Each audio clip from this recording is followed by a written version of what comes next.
Choice of the chosen, yeah. Choice of the chosen, yeah. Welcome back, listeners, to Chosen Family Sports Podcast, where we talk all things sport. As always, I got my right-hand man, AMO, one-man show. Kia ora, bro. Kia ora, I'm here with the people's opinion, ready to give it, mate. Cheer, brother. As always, we've got a special guest on tonight, brother. He's famous around Timaru ways.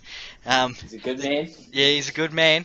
Jamie Big Rig Mananui. G'day, mate. Woo! Assalamu alaikum, brothers. G'day, how's it going? How you been? Yeah, good, man. Just sitting here sipping on some coconut water. Nice, gotta keep hydrated, brother. That's it. Jamie, how was the atmosphere last Sunday in Sydney? Massive? Oh, look, mate, you walk out your door to people walking around in Queensland uniforms. It was rather exciting. It was hard to get a taxi to go anywhere because everyone wanted them to go out to the game. But, yeah, the atmosphere was absolutely overwhelming.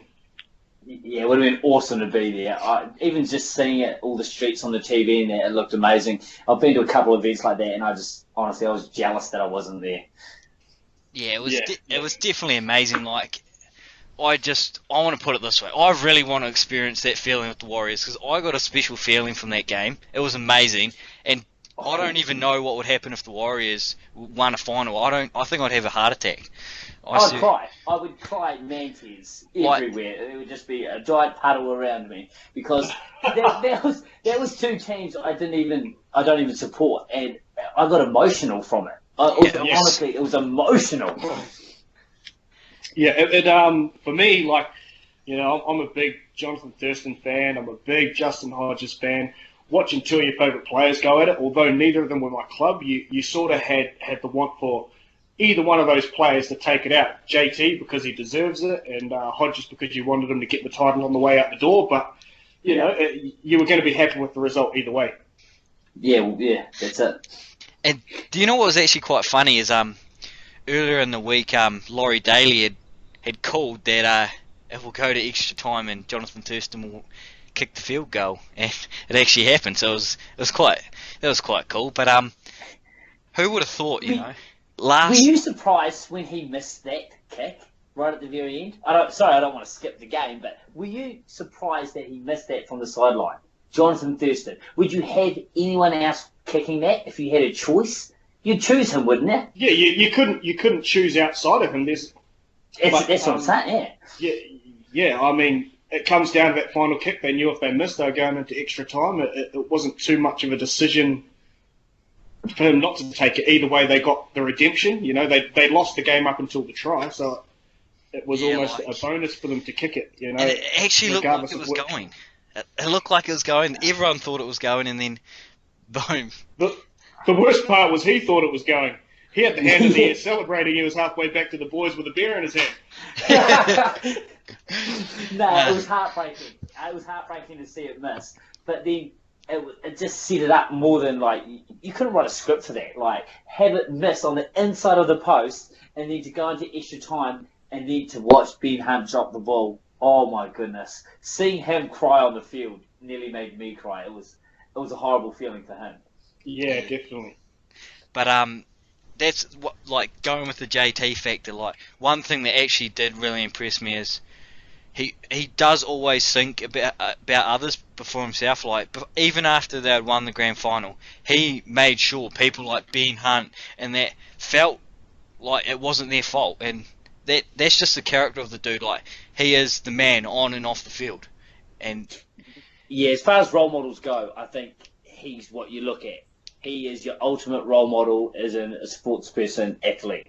Because, as you say, everything off the field with him is just spot on. What he does for schools, what he does for other players in his own team, and, you know, the whole of North Queensland is huge. As a whole, he is the ultimate role model. Yeah, for sure, man.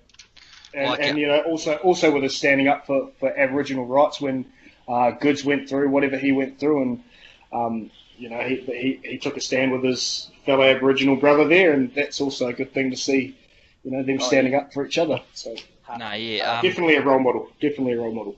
Yeah, like just to list some of JT's achievements so far, he's won the Dally M medal 4 times. He's got halfback of the year 4 times, Dally M. 5'8", Dally M of the year 3. He's got 2 proven summer medals. He's won the Wally Lewis medal. He's got man of the match 5 times in State of Origin. He's won the Golden Boot twice. Like, he's got the Clive Churchill medal once now. He's won 2 premierships. Like, what hasn't this man done? He's got to go down as one of the greatest players. Yeah, you can't argue that. Yeah, definitely, mate. I think it's time for a code change. Yeah. But can I get a little bit serious? This is an honest question. I'm not saying this to wrap people up, but should he got player of the day for that grand final? Was he the best player and the difference for North Queensland? No, I don't think that either. I honestly think the best player in the match was in the Broncos. I think Milford was the best player. I'm right up your backside right there, mate. He was awesome. Like, how many? I think he got 2 one-on-one strips, and that was huge. They were massive. Yeah. And that was just on defence. On offence, he was making clean breaks. He was setting up other people. He was doing everything he could in his power to get Broncos over the line. And he just about did too. It was amazing. Like, the way that it started, the Broncos came out firing, then the Cowboys came back, and then you had that period in the final where it's just graft. Then the Broncos went ahead, and then it was just grafting again, and then everyone had thought that the Broncos had it. And then, I did. I thought it was Yeah, it was signed, sealed, delivered, man. And to watch, that's why it was so amazing to watch the outcome. Because it was, it was tit for tat for so long, and then the Cowboys stepped the game up. But they ran away with it because the Cowboys' defense was amazing.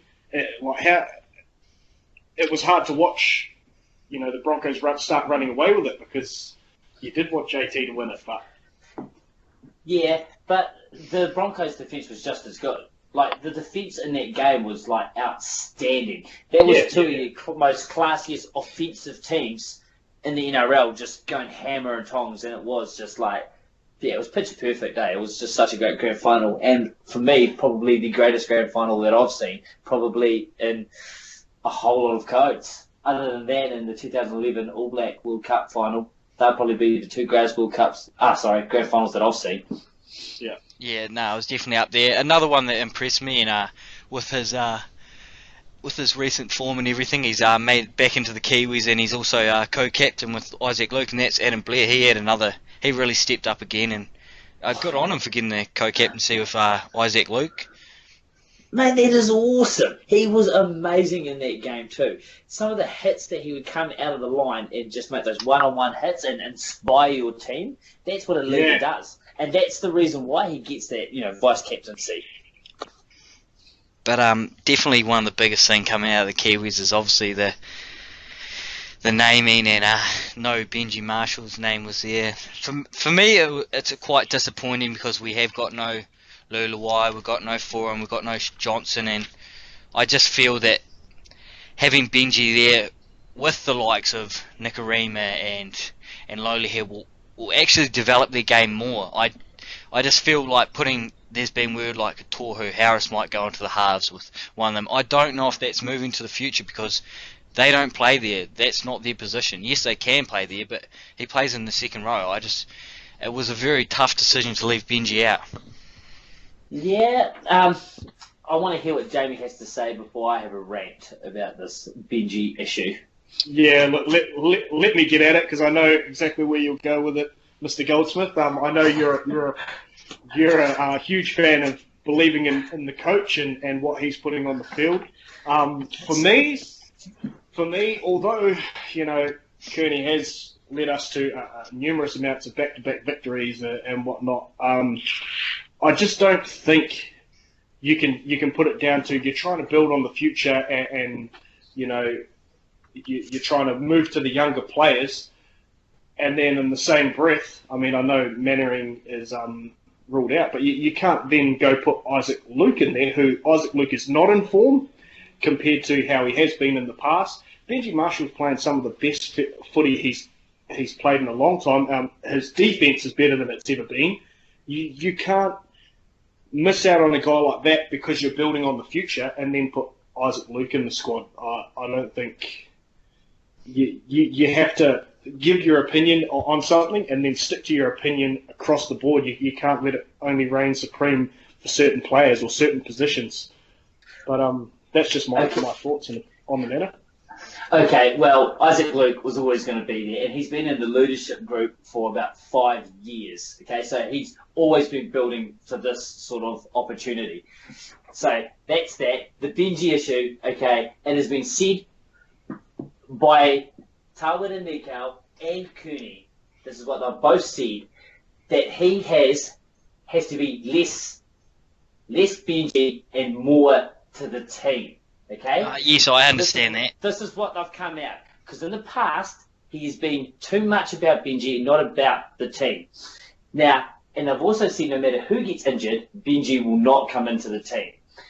Okay, he's also said that they've had to make some hard decisions, but if you look at the results that they've got with the wins, how can you argue that? They've made huge impact with the teams he's been picking. So not having Benji there, it doesn't mean anything. People are saying take him for the experience. They don't need him.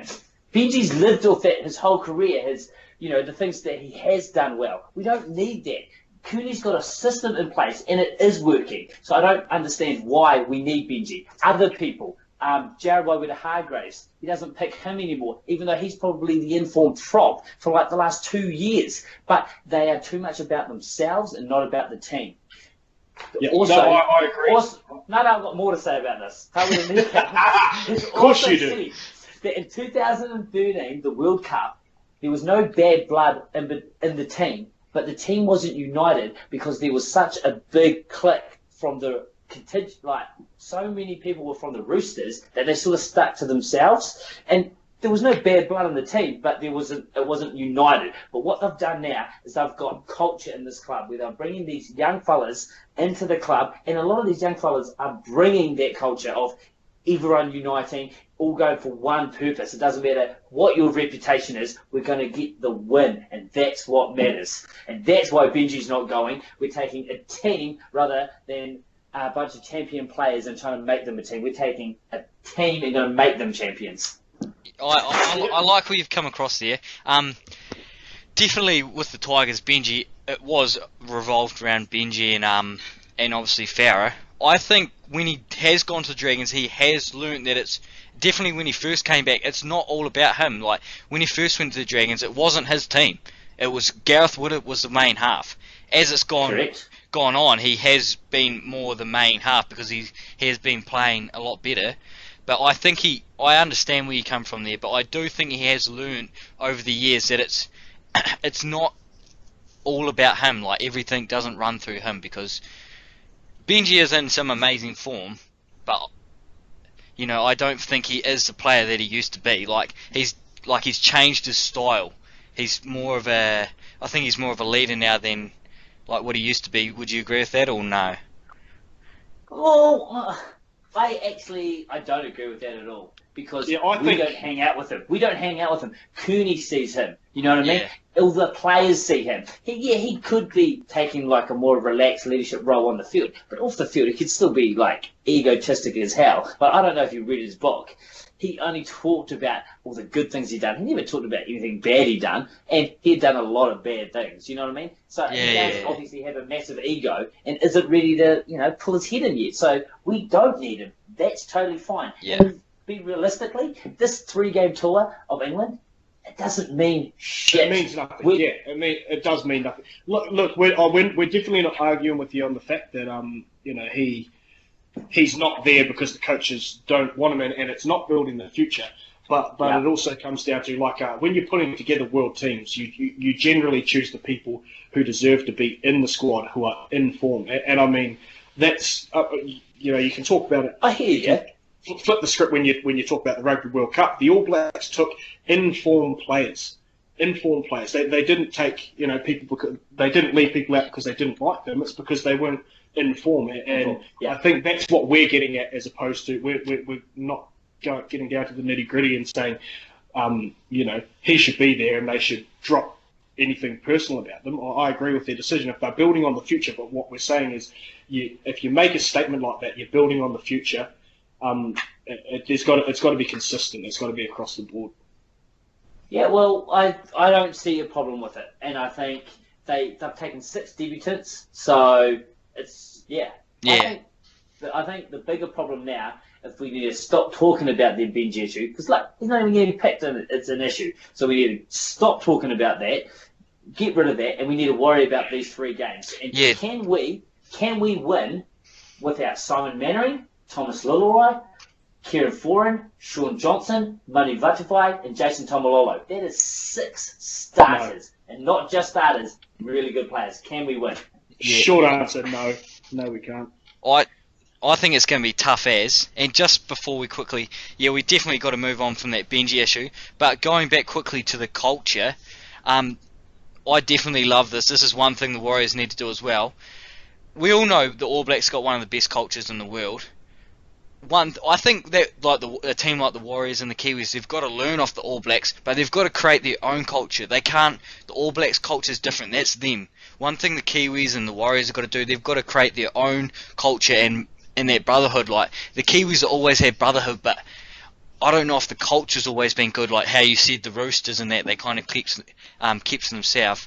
Definitely, like the Kiwis have got to create their own mean culture that's ultimate like the All Blacks, but it's their own. Do you know what I mean? Like it's got to be. And that's what Cooney's trying to do. That's what they've come out and said. They are doing that, and they said that a lot of the ones that are doing it are the young fellas because they're there to win. They are eager. They're enthusiastic about it.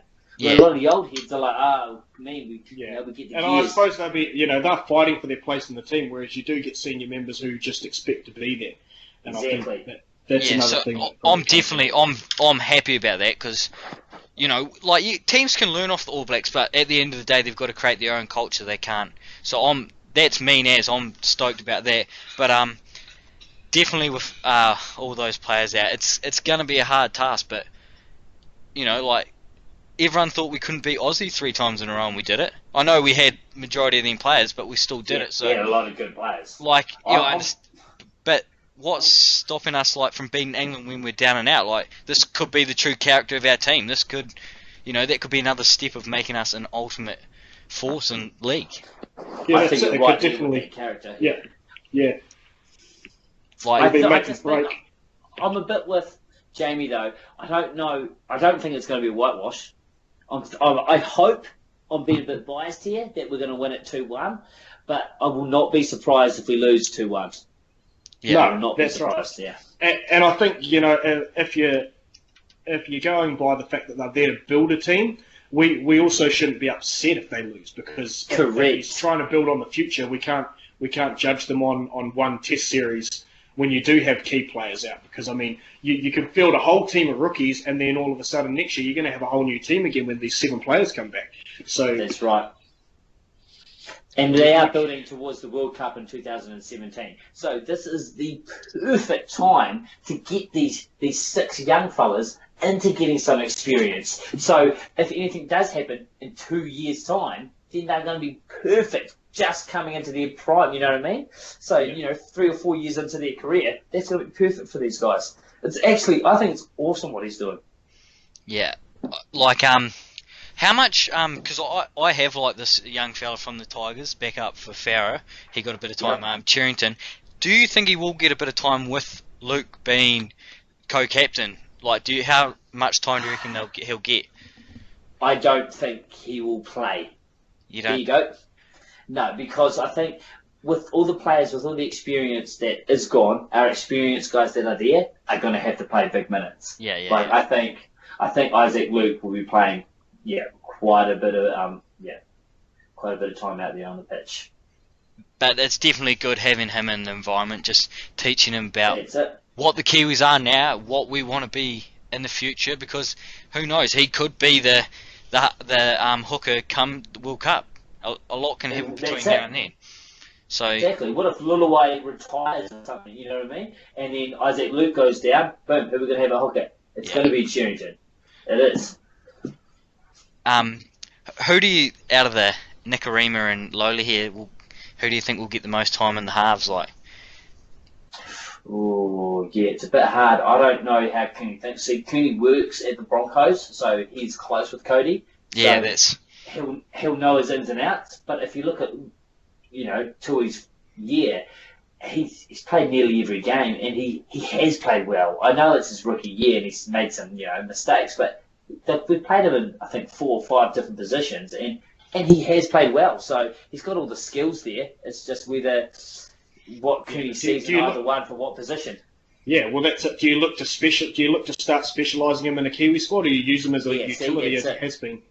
yeah. Yeah, well, that's it. So it's up to Cooney. So he's the mastermind behind it all. There's definitely going to be a lot of questions before the tour and what's going to happen with players, where they're going to play, but I can't wait. As always, it's the Kiwis give me a different feeling to when they play to the All Blacks, and I love it. Like they honestly sometimes they get me more excited after the games. Maybe because I don't always expect them to win like they do. I think I get a lot more like I can remember. Yes, it's special. It is. Like, when the All Blacks play and they win, you're sort of relieved, like, whew, they've still got that streak going, you know what I mean? They're still the best team in the world. But when the Kiwis play, it's like, far out, we could win this. It's a totally different aspect, and it gives you a totally different sort of excitement. It's unpredictable. Yeah, it's unpredictable, and not only, like you say, there's a legacy there with the All Blacks, and unfortunately the Kiwis haven't had time to build that legacy yet, and here's hoping they do get that chance so we can have the same feeling in both codes. But it's exceptional to sit there and bite your nails going, I can't believe that just happened. Because they come up against Australia every year, and in the back of your mind you're always sitting there going, shit, can we do it? That's always there. Whereas the All Blacks, you almost expect it. You expect to win. You don't expect a loss. Yeah, it's definitely going to be a tournament to watch, and hopefully we do well. But obviously with the Kiwis comes a haka, but not the Kiwis haka, but definitely in another area in USA, I think it was at the moment. Don't quote me on it. Arizona. They were performing the haka.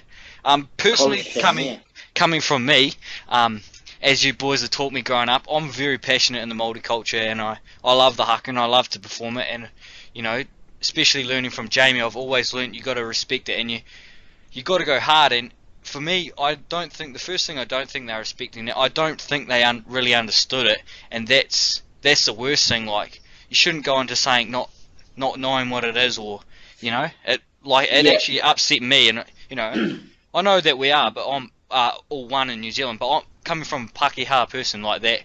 Like, I was offended by that as well.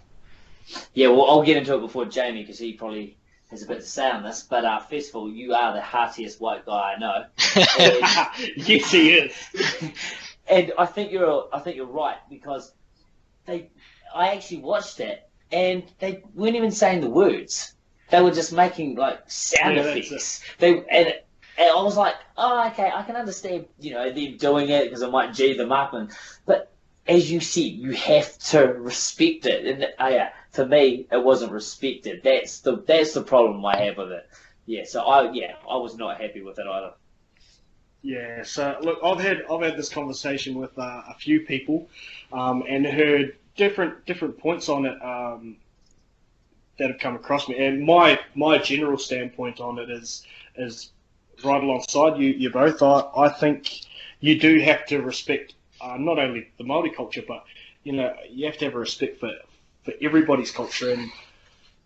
And in my opinion, their lack of understanding of the culture, it's ignorance. It's not that they were trying to disrespect it, and I understand that. But so I had a conversation with my brother the other day, and he sort of took a standpoint. He said, look,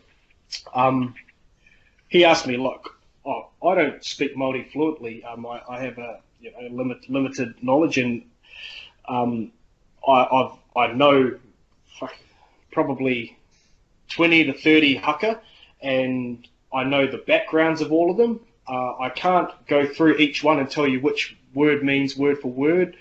And he put it to me. He said, look, when you're performing a haka, do you know what the words mean? And I said, well, some of them I do. Obviously, kamate is pretty well renowned, and the words, what the words of that mean. I think almost every Kiwi does. But he said to me, is there a haka you know that you don't know the English translation of off by heart? And I said, no, well, yeah, of course there are.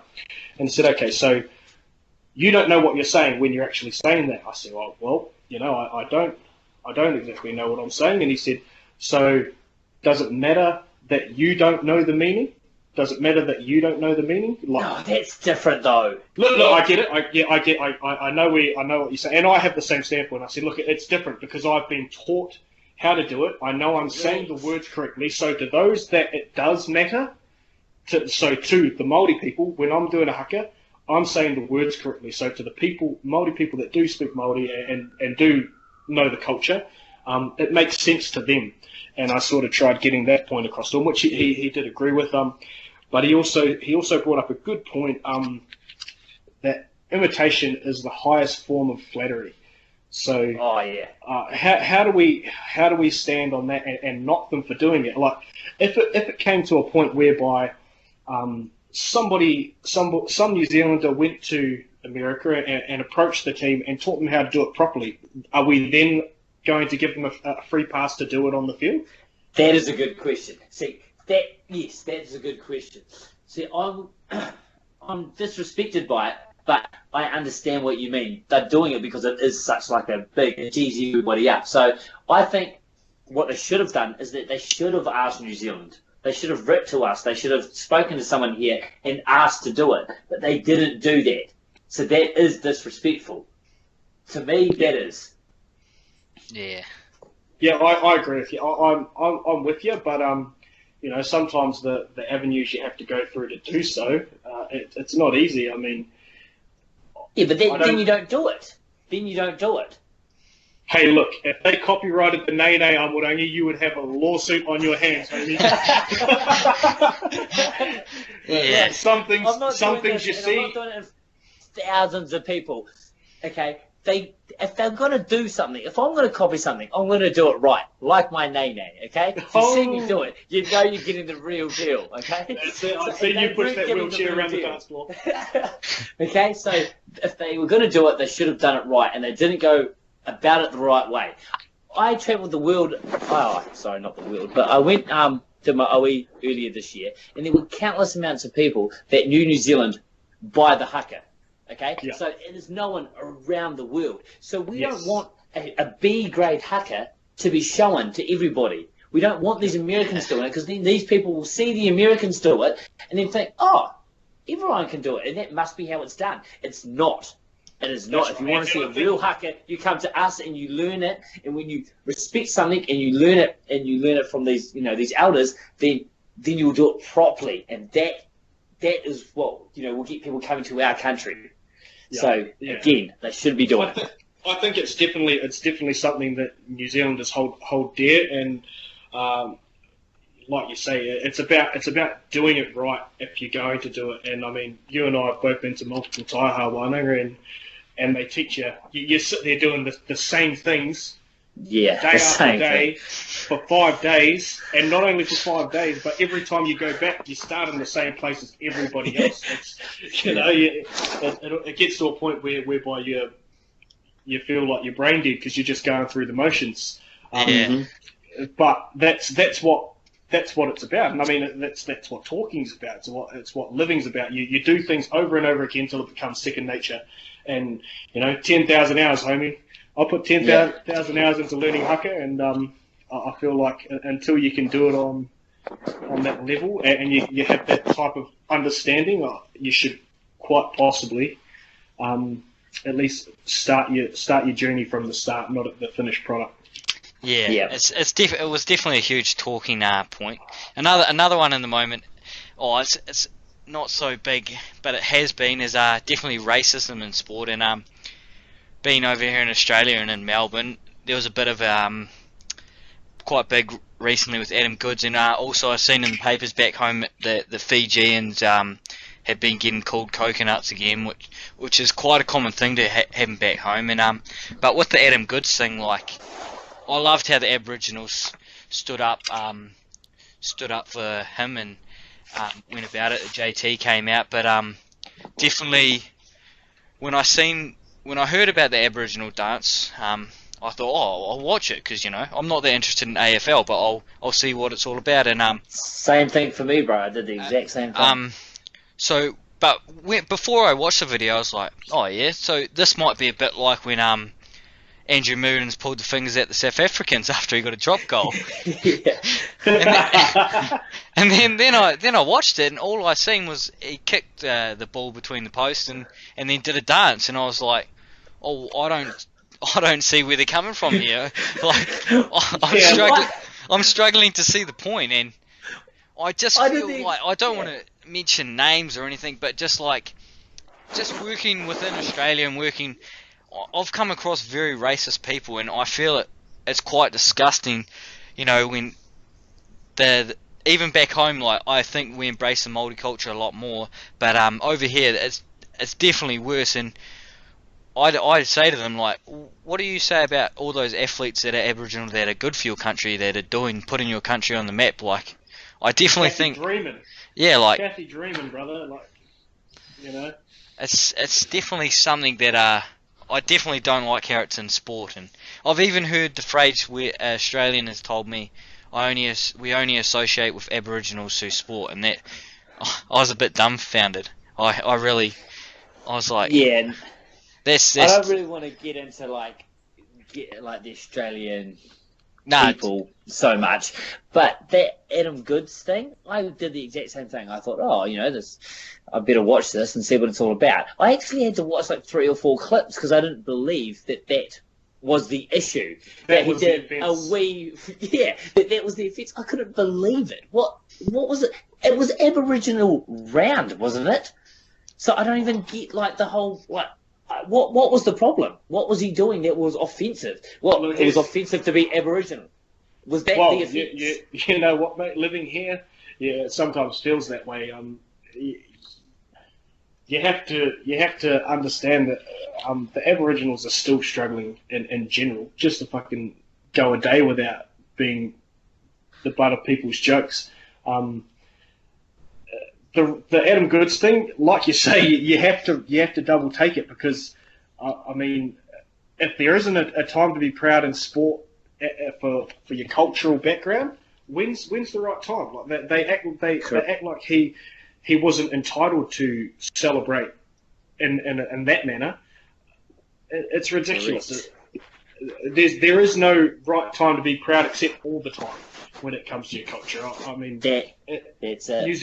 New Zealanders wear Māori, non-Māori, anyone from New Zealand, you can spot them from a mile away. They'll be wearing a piece of stone or a bone carving around their neck. That's pride at its best. That's how you can. You know who to give the eyebrows to when you're walking down the street. You can pick us out a mile away, and or the Horiers ones. You tell the true ones don't need to wear phone number or bone carvings. You just know. Yeah, you just know. But because they got no shoes. Racism is a big issue. It's all around the world, and it would be good to have everyone moving forward. I think there are places, but things like the Adam Goods, I think sometimes it just knocks it back a peg, and actually saying that we have moved forward. I don't think it is a massive issue nowadays. Actually, saying that, I think it was a lot worse, but I think we are definitely moving forward. And as you just said, that issue with the goods issue, it does. It takes it back a couple of steps, but we are moving forward, and the future looks brighter. It definitely looks brighter, but we have to remember it wasn't, the Adam Goods thing. That's not an isolated incident. I mean, he had a girl call him an ape or a gorilla a couple of years prior. It's not an isolated incident. That cuts him, you know what I mean? So it's not the first time he has personally been ridiculed by the public for one reason or another. Yeah. Because I had heard a couple of stories on that, and then I actually watched the interview on it, and he actually felt sorry for the girl because he said she was only young and she didn't really know what she's doing. You know, she's That's it. she's It getting starts. more like she's in the culture of like maybe the supporters that give it to him, you know, where he felt sorry for her and he didn't actually want. The true story is he didn't want her to get kicked out. He personally rang her and said, you know, she said sorry and he said it's all right, you know. So Wow, what a top dude. yeah, like But that's it. You can't be expected if you're growing up a certain way. It's your job to break the cycle. You know, if you can, and we can't expect everybody to break the cycle. But that girl, unfortunately, still was a part of the cycle that's, you know, segregating them, the Aboriginal people. She's still a part of that, and she's a product of her upbringing. We're all a product of our upbringing, of our environment, and she got involved in that, and it's unfortunate for her, but it's also unfortunate for Adam Goodes, and you've got to see it from both perspectives to have a full grasp on the story. yeah, as always, there's two sides to a story, but it's definitely moving in the right direction, and I hope it does get better. But I was looking in the paper yesterday, and I seen Corey Webster and Stephen Adams had a bit of minutes in their pre-season games. Webster got his first shot and he got an assist and a steal and a turnover, not bad for 8 minutes, so that's positive. And Adams, as he's been the dominant trying to be the dominant finger in the Thunder, he got 10 points, 8 rebounds, a block for his 21 minutes. You know, it's good seeing these Kiwis in action, like putting us on the map, because in a sport like the NBA, we aren't big. It's mainly dominated by Americans. Like having a Kiwi go over there, or having like a Jared Hayne go to America and play in the NFL, it's massive for us because it's not really our main sport. It's something that we aren't elite at, or not as elite. Sorry. And not only that, but Adams has done it all while sporting a mullet, which makes me.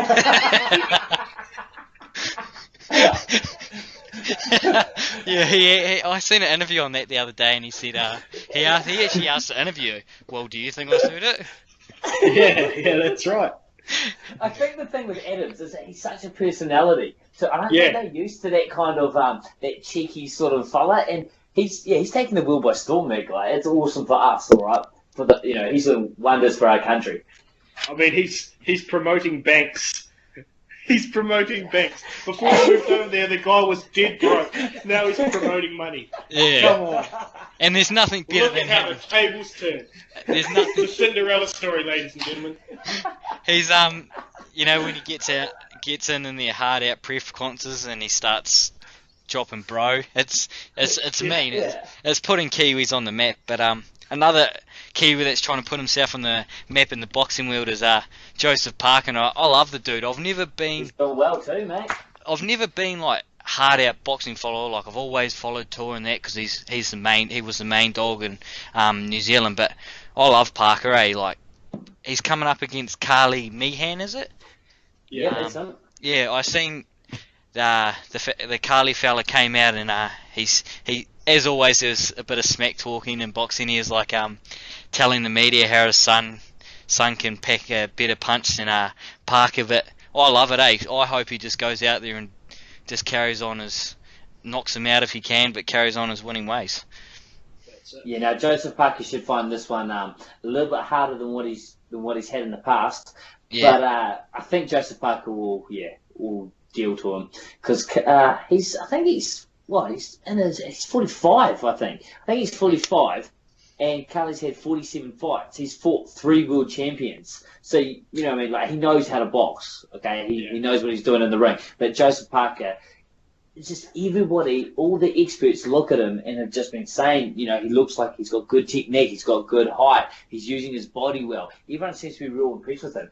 But as you said with all the shit talk, he doesn't actually do that much of it. He lets his hands do the talking, which is really impressive because a lot of people like to, G themselves up, try and make a fight bigger than what it is. But he just keeps winning, just keeps his hands doing the talking, and it's just bringing in fans and money, and he is going up the rankings faster than anyone else. Yeah, it's I can't wait for that. Another couple of Kiwis that are on a world stage where, we've had our Michael Campbell and that when the USA PGA before, but Danny Lee and Lydia Ko. First, I want to say this because I know this is a talking point. They are Kiwis. That's their nationality. They're proud to be Kiwis. That's another thing. Like let's not go on about that, everyone. Let's embrace them. You don't have to be hailing from Otara to be a Kiwi. I say. Yeah, let's embrace these people. They're doing amazing on the world stage. Like Danny Lee, he's ranked about I think 36 in the world with one PGA win. He won his 4-ball match the other day with Sang Moon Bay for the President's Cup, and then you got Lydia Ko, that's won a couple of tournaments in a row, and she's just a bit off the pace at the moment. But it's amazing. Like I love it when Kiwis like this do so well on the stage where we aren't as well known. Like it's amazing. Yeah, as you were saying before, we're not really elite at that sport, but we've got a couple of people in there, doing wonders for our country. And you're right, it is awesome. I don't follow them that much, but whenever they're on the TV, I'll quickly flip it over and see how they're doing. I don't understand it all, but mega proud of them. I'm proud of anyone that's willing to wear our flag. You know what I mean? Like put it on. Yes. Where's the silver fern? That's what I'm proud of. And you don't mean she may know where where her blood comes from, but if she feels like New Zealand's home to her, well, I'm happy to take her in. Okay, kia ora.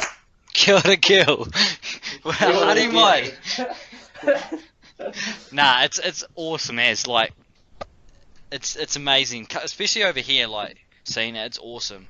But another couple of teams that are in a mainly dominated sport by Australia or Australian competition is the Breakers and the Phoenix. Last year the Phoenix they just fell short, so I'm hoping they can have a good season this year. And the Breakers, well, we all know what they've done, and it'll be good. They've been awesome. Yeah, they're 1-1 at the moment, so let's hope they have another well of a season.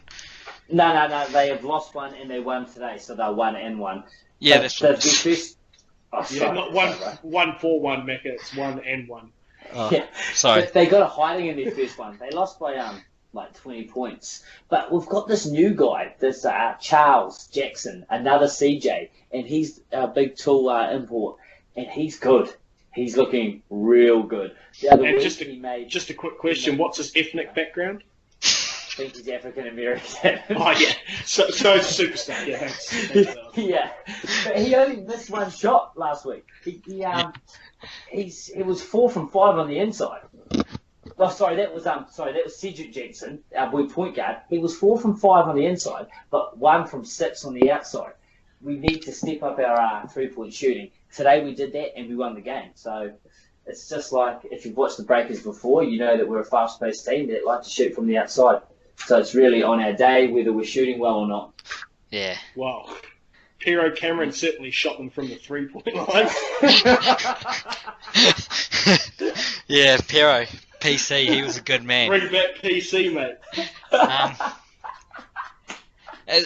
It's definitely an overloaded sport at the moment, and I'm loving it. It's definitely with the little girl and the missus away. That's all I've been doing is have the mattress in the lounge, Middle Styles chair, brother. And that's all you've been doing, is it? But I'm loving it, and I can't wait. And I can't wait to get back on with you boys. I've enjoyed having you on, Mutters. You definitely have a lot of yarns to tell. Some of them are the truth. Some of them I don't know where you get them from. But thanks for coming on, brother. Hey, are we going to touch on this UFC 193? Oh yeah, we'll quickly touch on that, and also I just want to say congrats to Craig Lowndes winning his 6th Bathurst. I know you boys aren't into your racing, but I've always had a bit of petrol head in me, so it was awesome watching Bathurst today. But yeah, spin a yarn about the UFC, brother. Hey, yeah, look, UFC 193 coming up. It's going to be a big one. Supposedly meant to be the biggest UFC to date. I'm not sure whether it will live up to that hype. But yeah, we've got a few good fights on the card. My personal favourite is the heavyweight rematch between the Bigfoot Silver and Mr. Mark Hunt. Will it be as good as the first one? Well, hopefully they've got a bit more cardio, and come the third round, they can actually swing some fucking haymakers that'll hurt each other, and hopefully get a knockout.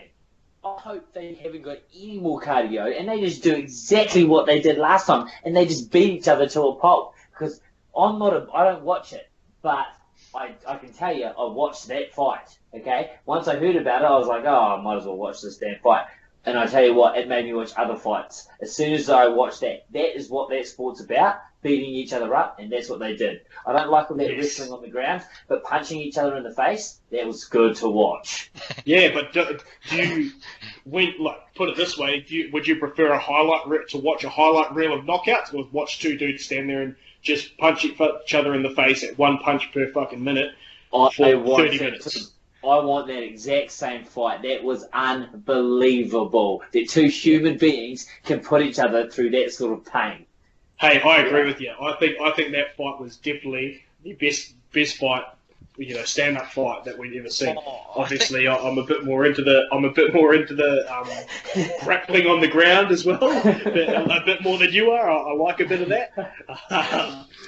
But yeah, no, definitely that was. I think this fight's going to be a big one, and the last one, the fight between them was ruled a no contest after Silver won it, due to decision, and then it went to a no contest afterwards. So, yeah, UFC's definitely taken the world by storm. I haven't really got into it, but it's something that I'm always keen to look at. Like, obviously the bro Hemi's done it. He's done alright. He's one from one, and I think I remember watching the highlights of that Hunt and the other fella, and they're just going hell for leather, and I quite enjoyed that. I'm not really into them humping on the ground, doing their blasphemy. if I knew what they were doing, but it's so technical, that sport. I feel like it's not something you can just watch.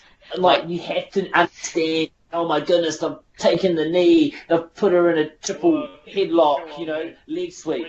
You know what I mean? Exactly. So like when you're watching sweeps and you're watching submissions, you're watching people fucking. I mean, no one really does perform the Twister, the Korean Zombie, maybe, but when you see this sort of stuff happening, it's an art form, and the best part about mixed martial arts is it is mixed martial arts, and you get to see every style. Obviously they're not allowed to pull weapons out, otherwise I'd probably be in there. But you get to see all these different techniques matched against each other, and we are starting to see, there are sort of every particular martial art has a technique that is an absolute asset to certain fighters. I mean, you look at Ronda Rousey; she's won, I think, 9 of her fights by armbar. Yeah, 9 of it. It's just good to watch.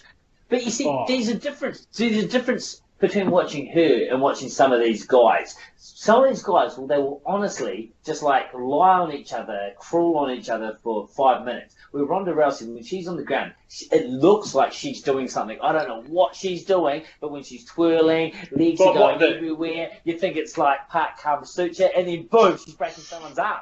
That's what I'm all about. Yeah, but I think the difference is when you've got Ronda Rousey and she's so strong compared to the majority of her opponents, and she's trained. Like, I mean, she's a 4th degree black belt in judo. So when she's going through these motions, she's been doing it since she was 11. These other people might have done boxing, they might have done stand up, but they're not on her level. Whereas when you get to the men, they all either specialised in something, but their strength levels are the same. They don't have that muscle memory that Ronda's got, so that they're stronger at doing certain techniques. So you've got people matched at the same strength level because you're fighting, in the same weight class.